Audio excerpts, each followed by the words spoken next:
You're listening to Sox in the Basement, a production of the Broadcast Basement Limited, where every show is 30 minutes of good and comes from a basement bar on the south side of Chicago. Pull up a stool, pour a cold one, and join us right now for Sox in the Basement. Heard everywhere podcasts can be found, and always at soxinthebasement.com. And belly on up to the 9-foot homemade oak bar. Pour yourself a cold one. My name is Chris. His name is Ed. Sox in the Basement. 30 Minutes of Sox brought to you by Cork and Carry at the Park. You heard the ad at the beginning of the show. 33rd and Princeton in the shadow of the ballpark.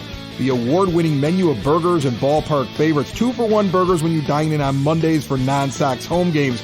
I actually met somebody the other day, Ed, who tells me that her and her husband hunt for burger deals, and that's how they plan their meals. They're burger aficionados. They just look around looking for deals on hamburgers. Yes, that's what they do. She brought this up to me, and I was like, well, that's kind of crazy. How many times do you go out for burgers a week? And she's like, 2-3 times a week. And we just look for the best burger deal to get like the best burgers at a low price. And then she starts rattling off places around the south side and the nights to go there and get burgers. And I was like, well, Cork and Carry at the Park has 2-for-1 and they've won a couple of awards. She's like, really? And so like she's like, I'll go tell my husband. So I mean, it's something to keep in mind if you're a burger hunter. I didn't know that there was such a thing as a burger hunter, but I guess that there is, okay? So 33rd and Princeton, shadow of the ballpark. Get over there and see more at corkandcarry.com. And I had promised everybody that I was going to be there Tuesday night. I had promised that. I said that on the last show, and I was not there. That's true. Yeah, I wasn't there, and I want to apologize and just kind of explain it, because there are two reasons why I wasn't there. One reason, slightly not the most pleasant thing to talk about. The other reason, feel free to mock me.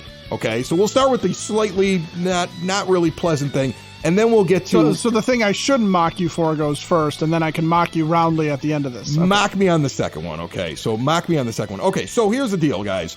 You've been listening to this show for a long time.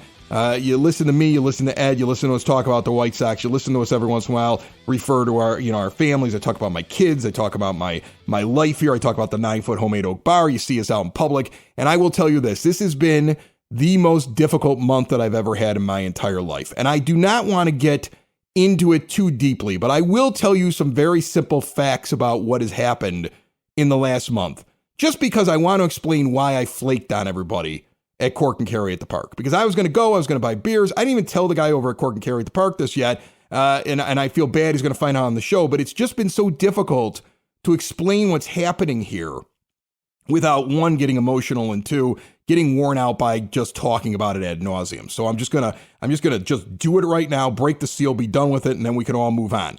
So a month ago, I'm out of town, and a terrible incident here happens at the house. The police were called to my house. It was a domestic incident. When it was over, my children were removed from the house for their own safety. The next morning, DCFS showed up at the house, and my wife was told she no longer could stay there. An order of protection was issued on Monday morning in domestic violence court, and I was given the kids, the car, the house, the dog, everything. And then I just sat there in shock over what had happened while I was out of town. And now I'm going through a divorce because in my mind, there are certain things that you just cannot put up with. And my children are the most important things in the world to me. And I have been dealing with this now for the last 4 weeks and trying to do this show and run this network. And it has been very difficult. And so I have flaked on some things. I've missed a few events. I haven't been at things that I said I was going to be at. I've missed out on guests. I've had some guests that were planning on being on certain shows on the network. And then I've had to explain to them, like, look, man, I'm not normally just a flaky idiot. I'm just dealing with a trauma and raising 3 children on my own now as a single dad, when a month ago that I didn't even think that was possible. So there's a lot going on here. It's been really difficult. And I do just want to say to all of you out there, those that knew and those that are learning now, and I'm sure there'll be people that will reach out, I appreciate the support. And everybody's been very, very nice about it. And a lot of people keep reaching out and saying, are you okay? And, you know, there's a reason the Future Sox thing, like they were going to be starting with us a couple weeks earlier. Poor Mike Rankin, I kept telling him, like, Mike, my life is upside down. And then finally I had to tell him what was going on, because I was flaking on him getting them onto the network because of everything that was going on over here. But, the number one thing is sometimes there's something that happens so badly. Your number one thing is watching out for your kids. Your kids are your number one priority. Hell, they're my number one priority all the time. They're the reason why I do this network, because I wanted to be around for my kids and to help them through the things that they were going through. And so now, I'm fortunate that I'm here and I'm able to help them. And your support of Sox in the Basement and the rest of the shows on the network, trust me, that's all the help we need. So, the plan is to push forward. There may be an episode every once in a while where Ed has to jump in and kind of run things, because I don't know. I felt like today I got pulled away for several hours because of things that were going on, and I just have to stop working sometimes and do it. But the goal is to push forward, keep doing this because I love doing this, and it's important I do it for my kids because this is what supports them, this show and the rest of the shows on the network. Now, the thing you can mock me for, Ed, is the fact that in the middle of this entire thing, for some stupid reason on Sunday, I decided to play in a 16-inch softball tournament. I was like, I'm getting out. I'm going to have a day of normal in the middle of all this. It's Super Sunday in the church league, and I'm going to go play in a 16-inch softball tournament at 46 years old. And I played really well in game one. The problem is, after all the stretching and the strain and the fact that we won the first game and moved on to game two, I was late in the game, trailing, leading off an inning, and was not going to be out at first base when I laid one down the third base line. And, at 26, that's an easy one I can beat out. At 46, there were three noises. The first noise was my foot hitting the bag, immediately followed by the pop of my hamstring in my right leg, and then the ball hitting the guy's hands at first base. So spectacular dig of the ground ball, and then going down as if a sniper shot me from somewhere else in the park and laying there and realizing that life just got somehow slightly harder in the middle of all this stuff. And I'm walking around with a wrap on my leg, my friend. So, first of all, I wish you would have told me about the first thing before I found out on the show. Oh, come on. You've known about the first thing for the last month, you jerk. I know. I'm kidding. I will tell you this. Ed has been one of the most invaluable people in the entire world, because from the moment that everything was happening, I had Ed. And Ed was there to give very, very sound advice that was in the best interest of me and the kids. And God bless him for being there for me. And you're a wonderful friend. But yes, you knew that. But now, you see, I have this rap. And this is the crazy thing. When I got back after the injury, I look at my daughter and I could barely walk. And I'm like, your father's so stupid. And she's like, I know. And I'm like, no, you're supposed to say I'm not stupid. She's like, no, pretty stupid, Dad. We kind of need you around here these days. Yeah. She's like, you really are kind of running everything these days, big guy. I mean, we need you to be able to be mobile and walking around. And I'm like, look in that closet there. There's a bag. And she goes, what's in the bag? I'm like, every brace and wrap and medical thing that I've ever collected in 20 years of playing adult sports. And she's like, what? I'm like, go ahead and reach in there. And she pulls out this one thing. She's like, what's that? I'm like, wrist guard, left hand. She's like, what's this? Wrist guard, right hand. She's like, you've heard both wrist? Oh yeah, keep going in there. And then she pulls out this boot and she's like, what's this for? It's curved different. I'm like, that's for when you tear your Achilles. Like, there are so many injury wraps in there. I've got stuff for my ankles and stuff for my back and everything else. And then finally she pulls out this one. I go, that's the one I'm looking for. It goes around my thigh. I'm going to wrap this around my hamstring and get back to work around here. But it's amazing as you get older, the amount of wraps that you have in a bag in some closet someplace. Well, and I'm right there with you. I've got the closet full of wraps and bandages and things like that. But what I don't have is the bravado to tell me and to tell Acoustic Mike from Southside Pod on Saturday night when we're down at Oktoberfest. That's right. We were out there at that. Yeah. Yeah. We were all out there, the three of us. And you're telling us about how at age 46, you're mocking the young guys on your softball team because you'll put one down the third base line and hustle and beat it out. And they're barely even running. Yeah. Yeah, and you can true. still do that at 46. And guess what? You should have thrown that out into the universe because evidently you can't really pull that off. Well, no, I did. I was over the series. You were safe. Over the series, I was 4 for 6 over the 2 games that I played, and 3 of them were infield hits that I beat the first. I generally do that because I'm like, for some reason now, it's like I have nothing except put it down and hard and beat the throw. Like, I can't get it over the left fielder's head anymore, right? And the line drive is still such a difficult thing for me to be able to place. And so in reality, I've now become somebody that goes, I'm just going to drop this down on the left side and try to beat it. And I generally do beat it, except I normally only play one game a week. In game 2, on the 4th attempt to beat one of them out, that's when I pop the hamstring. So I can do it. But you're right. At 46 years old, I probably shouldn't have been bragging that I could do it because fate jumped up and snapped my hamstring. Right, exactly. That's my point is that there's some things you just don't throw out into the universe. No. Because, This is actually the perfect time to talk about high-at-home medical equipment before we get to the Sox Nerd and the rest of the show, because there's lots to talk about today. Chris Getz talked to people, and we have Luis Robert Jr.'s season ending, and I know that Sox Nerd wants to talk about what Yoan Moncada's been doing lately, so I'm happy to talk about that as well. If you have mom and dad, grandma and grandpa, and you want to keep them out of assisted living, or let's say you're just an idiot that hurt his hamstring running down the first base line, they got medical equipment at High-at-Home Medical Equipment in Evergreen Park. Switch to a new age of life. Make it so mom and dad, grandma and grandpa, or even you, stupid, can get around on your own and live independently. Stair lifts, ramps, grab bars, lift chairs, even bathroom remodeling. They got wraps there as well. They work with insurance, have 0% financing for qualified individuals. And if you mention Sox in the basement and my bad hamstring, you will get additional money off. CPAP machines, if you use them, switch. They're going to get supplies directly mailed to you. They also have the latest and greatest in continuous glucose monitors. Learn all about them at hhme.com or stop in and see them today at 3518 West 95th Street in Evergreen Park.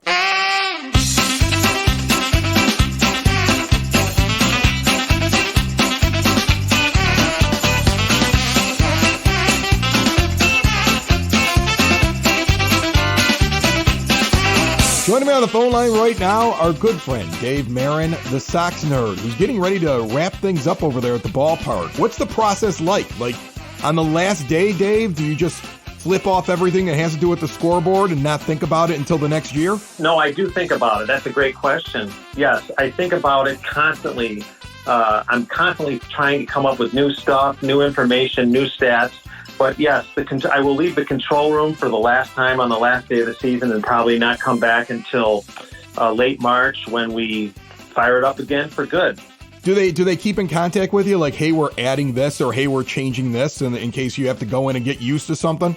Yes, they'll do that. There's always training. That's always very good about that. And then I keep in contact with a lot of the crew because there are very good friends. It's almost, as I told you, it's like a big family there. And then we all kick around ideas. It's a very, very creatively healthy place to work. I love it. Well, another end of a season coming up here for you, and I know it'll be a little bittersweet, but what do you have for us in the last week of the season?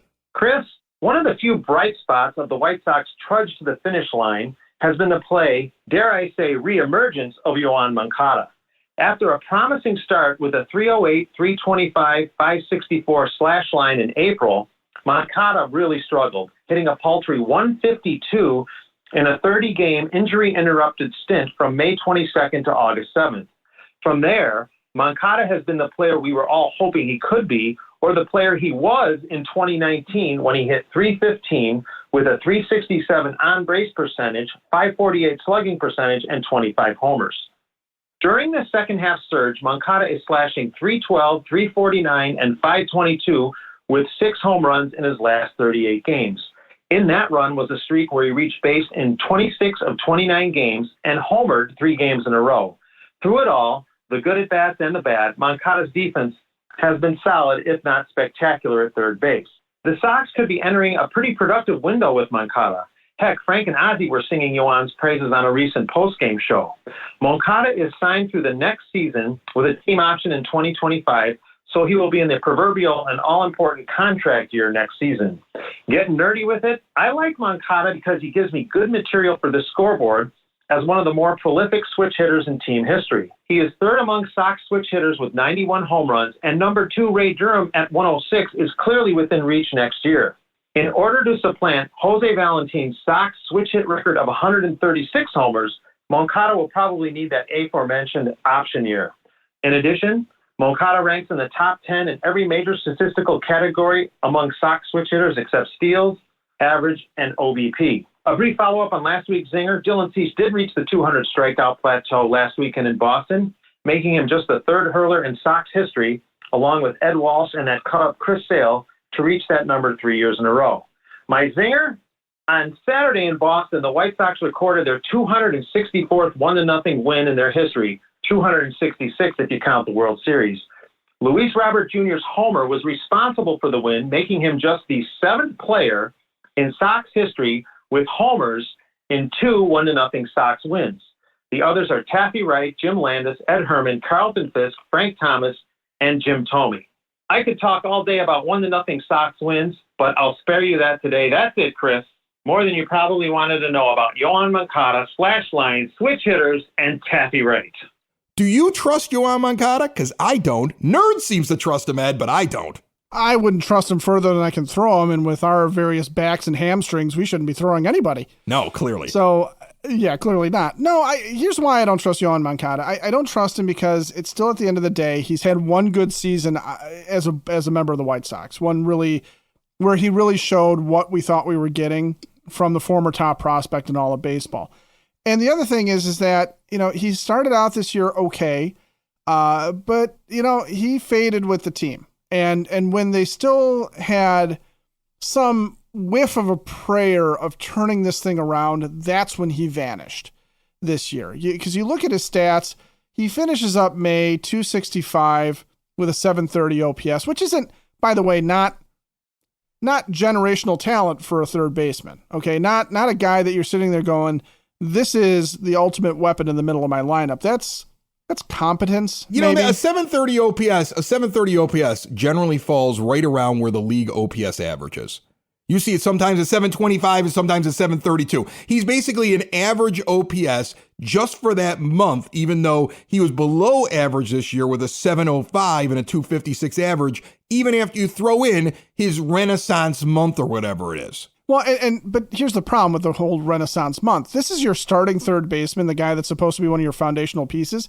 He ends the game on May 31st against the Angels. He's got 2 home runs for the entire season at that point. So, yeah, he's hitting 265. So his average is better than it had been. But the 730 OPS is reflective of the fact that the guy's not getting extra base hits. He got some doubles and a couple of homers in April, and then he basically doesn't do that all that much in May. And as June hits, it gets worse. He slowly declines to the point where by the end of July, and after another stint on the IL, because of course he can't stay healthy either, he's down to 229 with a 624 OPS. And now he is firmly below average, right? And he's only tacked on 1 other home run at that point. And so, okay, let's say for the sake of argument that he got healthy. And that's when, as his health comes around, things start to tick up. He still only has 9 home runs. He still only has 19 doubles. He is supposed to be a cornerstone player in this lineup.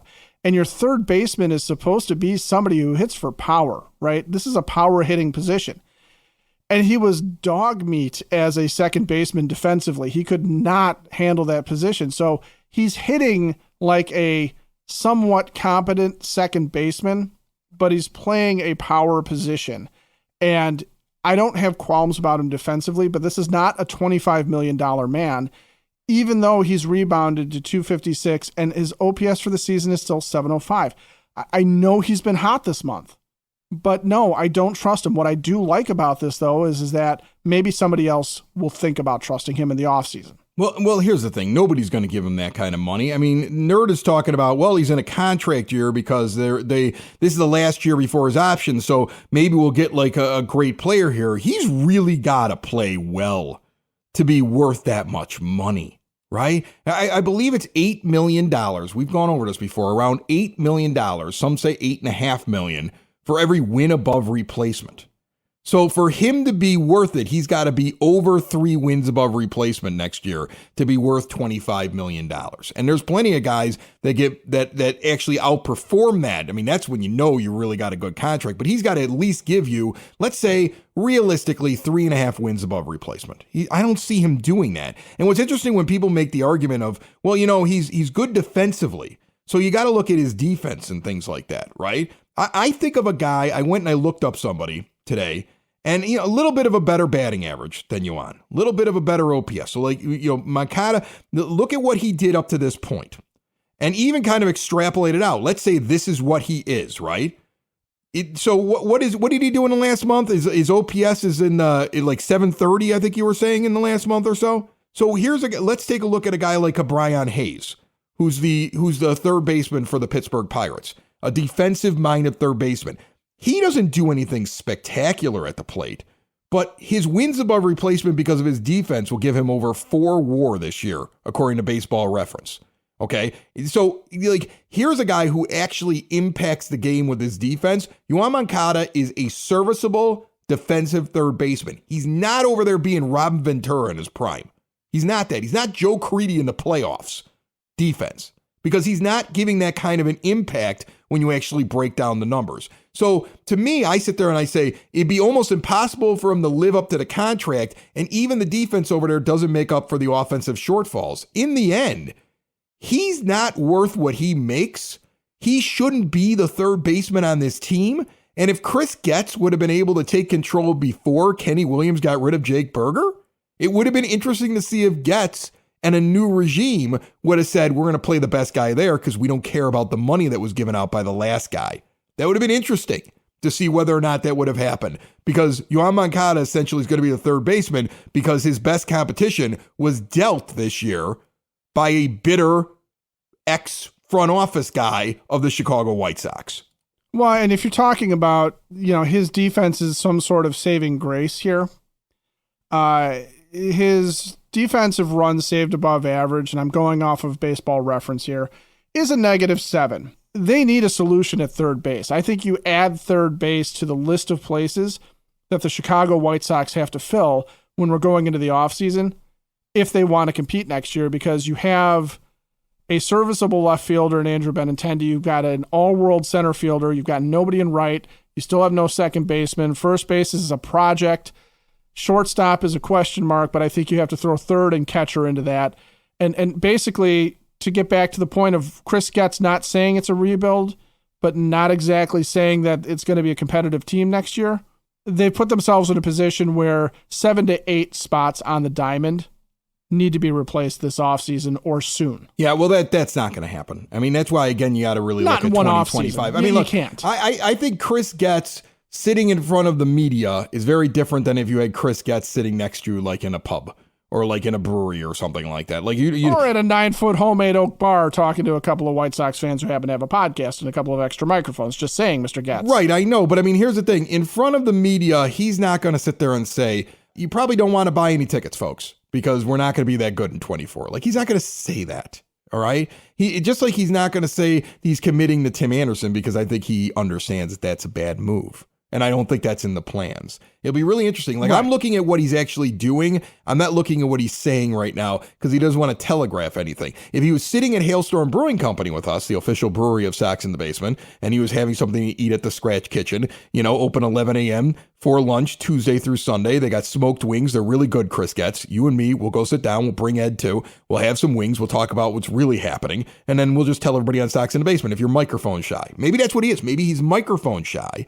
And that's why sure. he gives those kind of answers that are very vague, because he's like, I don't know if I really want to commit to anything. I mean, I don't think most GMs like to commit to things. I think we're all kind of used to the lawyer speak of Rick Hahn. His was more of like, hey, we're going to take a look at it. Hey, give me a second to figure this out. I'll let you guys know when I know. And I think that that's pretty normal for most general managers. It is the season to be out at Hailstorm, though. They've got great beers. Their Oktoberfest is incredible. That tap room has the outdoor patio with a fire pit for chilly evenings. They got live music on the weekends, trivia nights. Get out to one of the best breweries in the entire Chicagoland area, the official brewery of Sox in the Basement. See more at hailstormbrewing.com. I'm going to look at what he actually does, Ed. I'm waiting to see what he does with TA at the end. I'm waiting to see what positions that he wants to address. I'm waiting to see all of that. I am going to try my hardest not to pass judgment. I already passed judgment that I wouldn't have hired this guy. I would have gone outside the organization. And his response seems to be, well, I get what you're saying, Chris. I'll go out and I'll get a bunch of other guys from outside the organization to come in here and work with me. So that's the one thing that's giving me a little bit of peace here. I've got to cling to happiness when I can find it these days. I feel like I can at least give him a chance to get to the offseason and see what he does. And actions definitely speak louder than words, especially when you're coming off of years of Kenny Williams and Rick Hahn talking as though they were having out-of-body experiences every time they ran the White Sox front office, and that they weren't really there at the time, but the reporting on what somebody did, what the pod people that were taking over their bodies did to make trades or to fail to sign guys. The interesting thing is going to be whether or not he can come to a point where he feels safe enough to say, we're going to be interesting next year. Okay. That's if there's a word or a thought that I would be interested, that I would want to hear Chris Getz say, it's that he thinks there's going to be something interesting to watch. Not necessarily good. Yeah, not necessarily good, but just fun, right? Is there something is there something that we're going to want to go out as fans and get behind? Is this going to be the Bad News Bears and some scrappy team that, hey, if they catch lightning in a bottle, awesome? Or is this going to be something where we're really looking at what the real core is going to be around Luis Robert Jr.? Are we looking for something like that? Because if that's the case, I think there's going to be value in going and seeing them, and there's going to be value in buying tickets if they are interesting. What we've experienced as White Sox fans, unfortunately, is more that they are moribund, right? They're just bad. They're unwatchably bad. And that is something that no season ticket holder is really going to want to sign up for, right? To something that is unwatchable baseball. Well, that's why they're giving out the vouchers. That's why when then people are saying, I don't know if I want these tickets anymore, they're already kind of like dealing with it, because they are dealing with that kind of problem. I mean, look, what makes it interesting for you? Because I know that I need to see somebody else out there in the outfield with Robert and Benintendi playing right field that I find interesting. They got to figure out what the hell's going on at second base finally. I want to see Colson Montgomery playing shortstop at some point during the season, like James Fox from Future Sox has told us he believes that's a good possibility. I want to see that, right? Like, I don't know what they're going to be doing at catcher. It seems like that, the one kid that they got, that's the one from the Angels, that is probably the future, or you would hope is probably not showing up next year. So what's going to be sitting behind the dish? What's going to be in the rotation? There's, that's the thing. He needs to address these things, because it's not going to be interesting to me if it's just everybody shows up, like Pedro said. Everybody's going to get to spring training. It's going to be a big giant tryout. That is not going to be interesting to me. That's rebuild stuff, and I'm not interested in it anymore because I don't buy into it. Okay, giving open tryouts to guys and telling me, trust us, we'll figure this out quickly. Don't worry, buy your tickets and come out to the ballpark, doesn't interest me as much. So that's what he has to do. He has to make it interesting. You know what he needs to do? He needs to get it to the point where I'm willing to actually go out and bet on the team. You know what was interesting? It was interesting back in 2020 when they just destroyed left-handed pitching. Remember that? It's just like this. Oh yeah. Oh my God. Yeah. Like if you were left-handed, you were done. Oh yeah. I had a buddy of mine who would tell me constantly. He would text me. He'd be like, "Bet on the White Sox," and I would look. All I would do is just look if they were facing a lefty, and if they were facing a lefty, I was like, "Yeah, bet on the White Sox." And he'd be like, "Really?" I'm like, "They just don't lose against them. They're just so good against the left-handed pitchers. That's what you need to do." And if they become that interesting, then I'll go to the Sox in the Basement website, it's soxinbasement.com. I'll click on SITB Sportsbook, and I will go to the preferred sports books, and I will go bet. And I might use FanDuel's offer right now that's up there. FanDuel has an offer on there right now. Bet $5, get $200 back in bonus bets. I did that. I bet $5 on something, lost, got a $200 bonus bet back, and won this week on it. So my $5 made me an awful lot of money. All right? Think about that. Just something to try out. Hey, if you lose $5. I'm not telling you to go do it, because this is your choice. It's a personal choice. You got a problem? Don't do it. All right? But it's something to try out over at soxinthebasement.com. That's what makes it interesting for me, Ed. That makes it interesting for me too. But you're right. Tryouts, and let's see if we can. Let's see if this guy's got anything left. Let's field a rotation of a bunch of Johnny Cuetos from a couple years ago. Not an interesting thing. No, not at all. But sitting there saying, hey, we've got a couple of guys behind Dylan Cease, and then we've got these guys in the minors that were traded for this year. We feel good about our rotation going forward. and there's something being built up a little bit, that could be more interesting. Saying that we've made a free agent signing, we've got a couple of these holes filled, or we've made some trades, we've got a couple of these holes filled. That's going to be interesting. That will be interesting if there's a plan in place and starting to come together. But yeah, if it's a bunch of quad A guys that show up to spring training, and then the usual suspects that the Sox have had so far. And Pedro talk. Don't forget the Pedro talk. Not interesting. No, Pedro talk is very, very uninteresting to me. Sox in the basement. Sox in the basement. Sox in the basement. Sox in the Basement. Heard everywhere podcasts can be found, and always on soxinthebasement.com.